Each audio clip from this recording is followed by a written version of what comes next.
Hello everyone, welcome to my channel. हम लोग chapter number 5 application of percentage के worksheet 5 के क्वेश्चंस को सॉल्व कर रहे थे।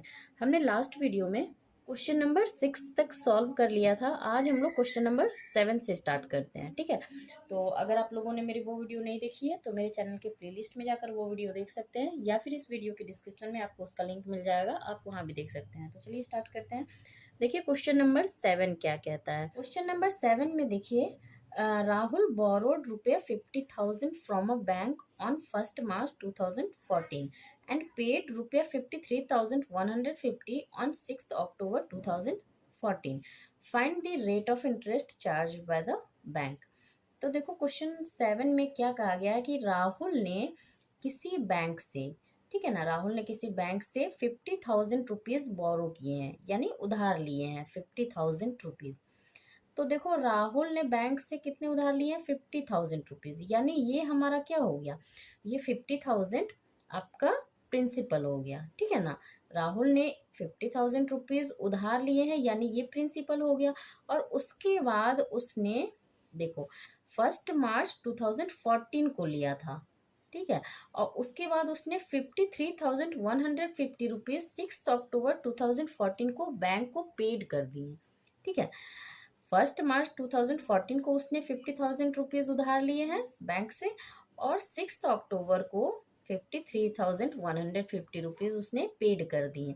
तो उसने टोटल इतना पेड किया 53,150, यानी ये आपका अमाउंट हो गया, ठीक है। प्रिंसिपल आपका 50,000 रुपीज और अमाउंट 53,150।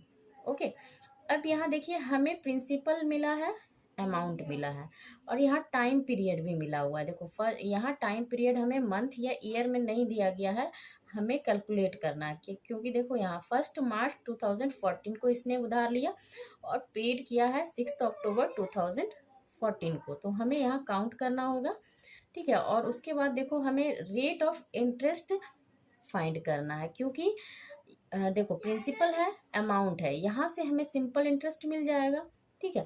लेकिन रेट ऑफ इंटरेस्ट तो यहाँ नहीं दिया गया है, तो वो हम लोग फाइंड करते हैं, ठीक है। प्रिंसिपल 50,000 रुपीज, ठीक है। प्रिंसिपल 50,000 है, अमाउंट 53,000, अमाउंट 53,150, ठीक है।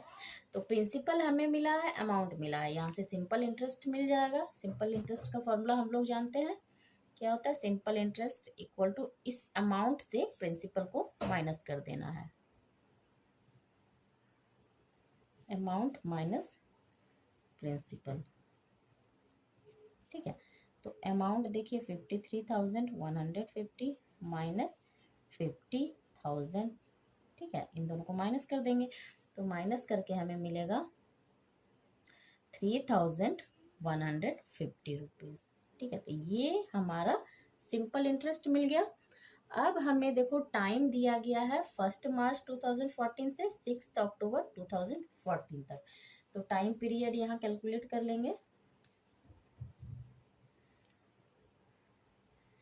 टाइम है हमारा 1 मार्च 2014 टू 6 अक्टूबर 2014, ठीक है। अब यहाँ 1 मार्च को देखो उसने लोन लिया है, तो 1 मार्च से काउंट होगा, और ठीक है, और 6 अक्टूबर को उसने बैंक को पेड कर चुका है। 6 अक्टूबर को पे किया है, तो 6 का चार्ज हमारा 6 काउंट नहीं होगा, 5 तक काउंट होगा, ठीक है। तो यहाँ देखिए मार्च में हमारा, मार्च से स्टार्ट करेंगे 1 मार्च से, तो मार्च में टोटल 1 मार्च से स्टार्ट होगा, तो टोटल मार्च में कितने डेज होते हैं, मार्च में हमारा 31 डेज होता है, ठीक है। 31 डेज होते हैं। मार्च के बाद आपका अप्रैल हो गया, अप्रैल के बाद मई, फिर जून, आपका जुलाई, अगस्त और सितंबर। सितंबर के बाद अक्टूबर भी आएगा, क्योंकि 6 अक्टूबर 2014 को उसने पे किया है, तो अक्टूबर। अब अब देखो डेज को काउंट करते हैं। देखो मार्च में 31 डेज होता है, अप्रैल में 30 डेज, मई में 31 डेज, जून 30 डेज, जुलाई 31 डेज, अगस्त 31 डेज, सितंबर 30 डेज। सितंबर में 30 डेज। अक्टूबर में हमारा हो जाएगा, देखो 6 अक्टूबर को उसने पे किया है तो सिर्फ हम 5 अक्टूबर तक ही काउंट करेंगे, क्योंकि 6 को तो उसने पे कर दिया, तो 6 का तो उसे इंटरेस्ट लगेगा नहीं, तो 5 अक्टूबर तक लगेगा, तो 5 डेज। अब इन सभी को ऐड कर देंगे, तो ऐड करने से हमें मिलेगा 219 डेज, यानी टाइम कितना आया 219। ये डेज में है, इसे क्या करेंगे, हमें ईयर में कन्वर्ट करना होगा। तो ईयर में कन्वर्ट करने के लिए 365 डेज से इसे डिवाइड कर देंगे। 219 days upon 365 days, days days cancel हो जाएगा और यहाँ हमारा 219 अपॉन 365 ईयर हो जाएगा। ठीक है, अब देखिए हमारे पास टाइम आ चुका है। ठीक है, और सिंपल इंटरेस्ट है हमारे पास, प्रिंसिपल भी है ऑलरेडी, तो यहाँ से हम रेट फाइंड कर लेंगे। Therefore rate simple interest into 100 upon principal into T. Simple interest हमें मिला है 3150 इंटू 100 अपॉन प्रिंसिपल हमारे पास है 50,000 इंटू टाइम हमें कितना मिला है 219 अपॉन 365। ठीक है, उसके बाद देखो यहाँ से कैंसिल करेंगे हम, तो देखो 2 0, 100 में 2 0 है, ये 2 0 आपका नीचे कैंसिल होगा 50,000 के साथ, फिर एक 0 यहाँ है और एक 0 ये कैंसिल हो गया।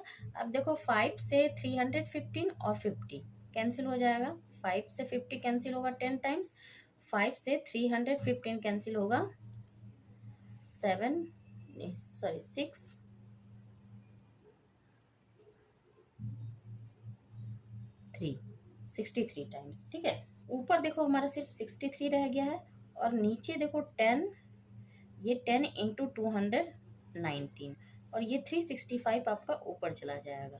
ठीक है, अब देखो 5 से हम कैंसिल करेंगे 10 को 2 टाइम्स, 5 से 365 आपका कैंसिल होगा 73 टाइम्स।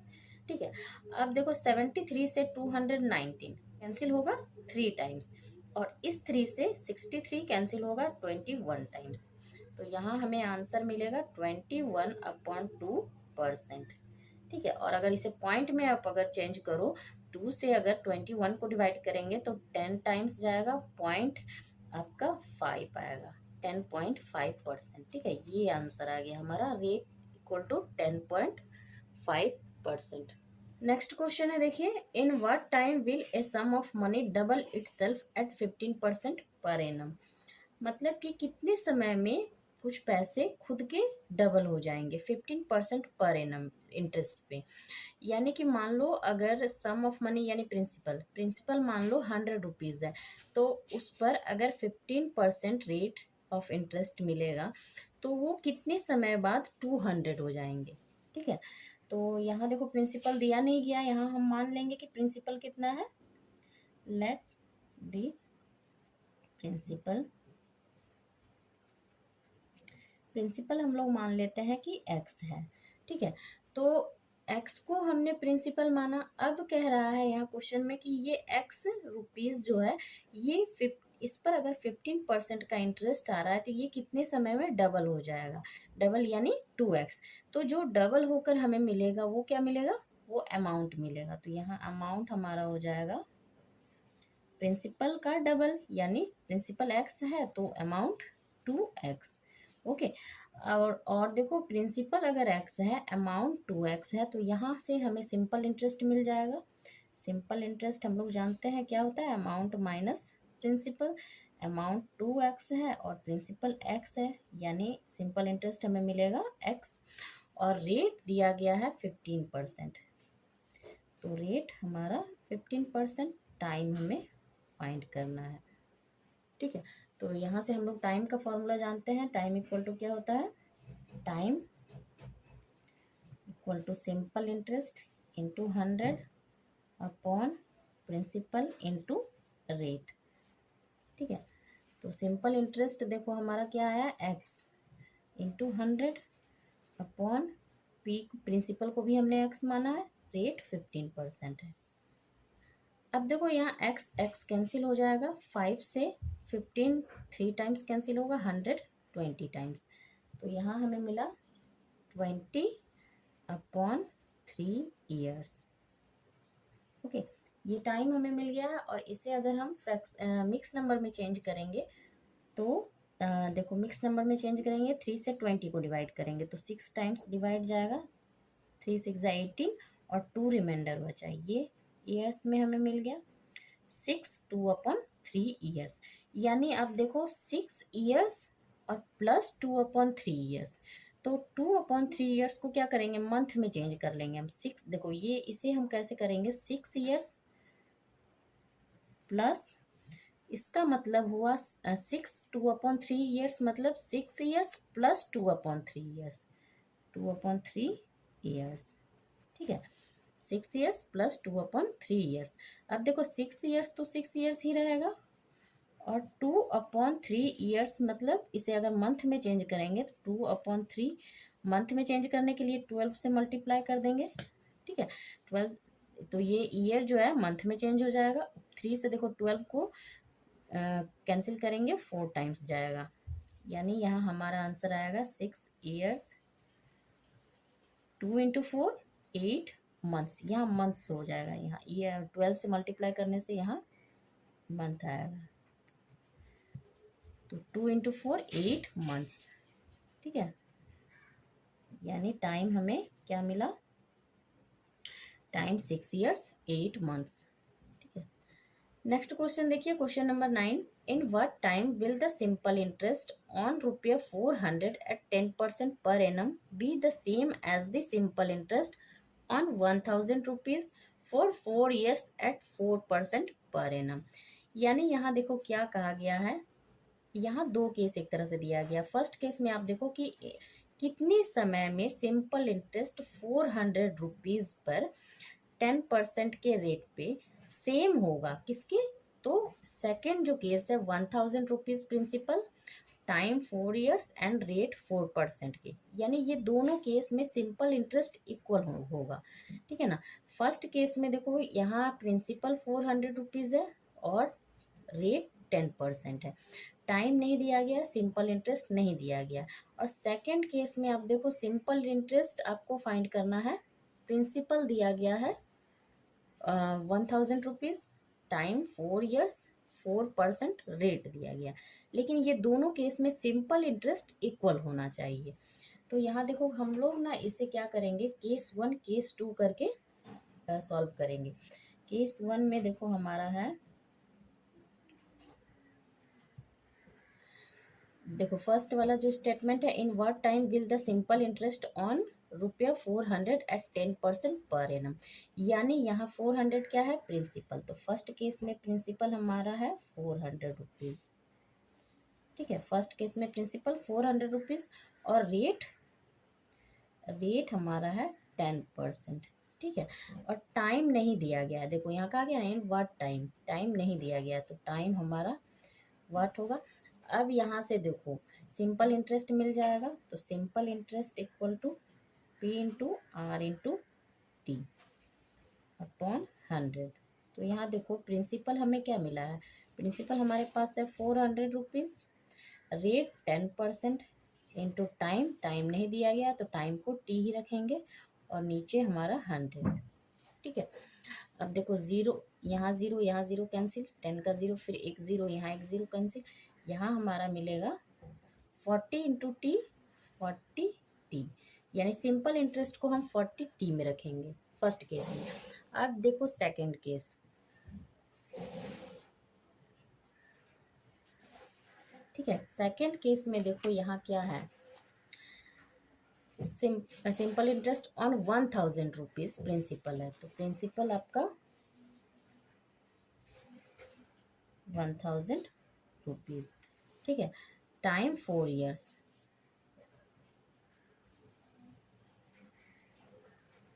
और रेट 4%। 4%। ठीक है, अब यहाँ से देखो सिंपल इंटरेस्ट हम लोग फाइंड कर लेंगे। Therefore simple interest equal to P into R into T upon 100। Principal है 1000, रेट 4% टाइम 4 अपॉन 100। ठीक है, अब देखो यहाँ से एक ज़ीरो, दो ज़ीरो कैंसिल हो जाएंगे ऊपर नीचे, और हमारे पास मिलेगा 4 इंटू 4 16, 16 इंटू 10 160 रुपीज़। यानी देखो फर्स्ट केस में हमें मिला 40 सिंपल इंटरेस्ट 40 और सेकंड केस में हमें मिला सिंपल इंटरेस्ट 160 रुपीज़। और क्वेश्चन में हमें कहा गया है, देखो इन what time will the simple interest on 400 at 10% per annum be the same as the simple interest on 1000 rupees 4 years at 4% per annum। मतलब कि दोनों केस में जो सिंपल इंटरेस्ट हमारा आएगा वो इक्वल होना चाहिए। फर्स्ट केस में जो सिंपल इंटरेस्ट है वो सेकंड केस के सिंपल इंटरेस्ट के इक्वल होगा। ठीक है, देयरफॉर यहाँ अकॉर्डिंग टू द क्वेश्चन हमारा सिंपल इंटरेस्ट फर्स्ट केस में आप आया है 40T और सेकंड केस में 160 इक्वल हो जाएगा। ठीक है, अब देखो 40T के साथ क्या है, मल्टीप्लाई में है, तो ये T आपका राइट में जाएगा तो 160 के साथ डिवाइड में हो जाएगा, और 40 से 160 कैंसिल होगा 4 टाइम्स। यानी देखो टाइम हमें क्या मिला, टाइम 4 years। ठीक है, नेक्स्ट क्वेश्चन देखिए, क्वेश्चन नंबर 10।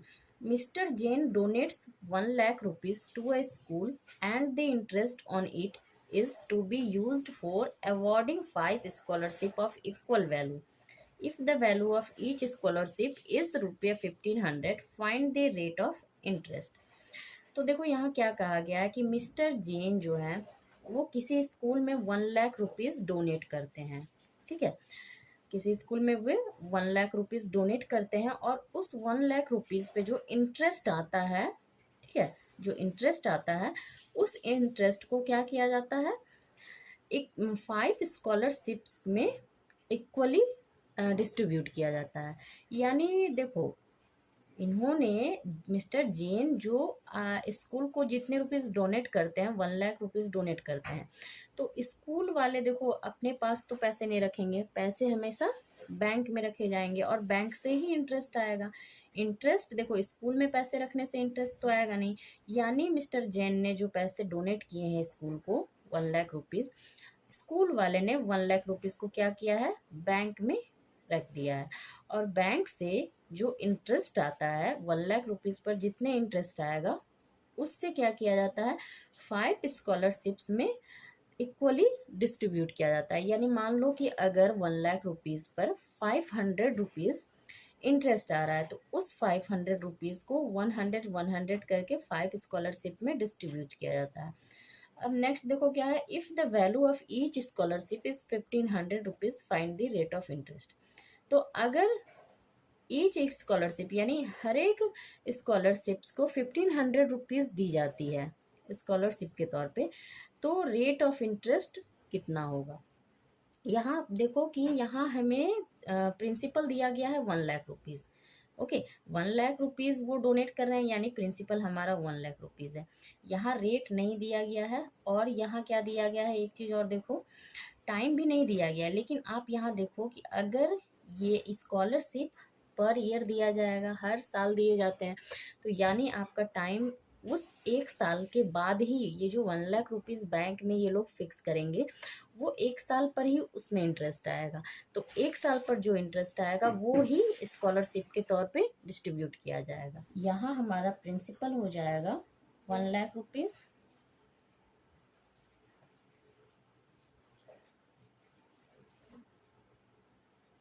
प्रिंसिपल हमारा 1 लाख रुपीज़ हो जाएगा। टाइम हमारा यहाँ मिलेगा, टाइम होगा 1 ईयर। ठीक है, 1 ईयर। उसके बाद देखो क्या दिया गया, value of each scholarship is 1500 rupees, यानी एक स्कॉलरशिप की वैल्यू कितनी है, 1500 रुपीज़। और यहाँ कितने लोगों को दिए जाती हैं, तो 5 स्कॉलरशिप दिए जाते हैं, 5 लोगों को। तो यहाँ अगर हम लिखेंगे, अगर हमारे पास वैल्यू ऑफ ईच स्कॉलरशिप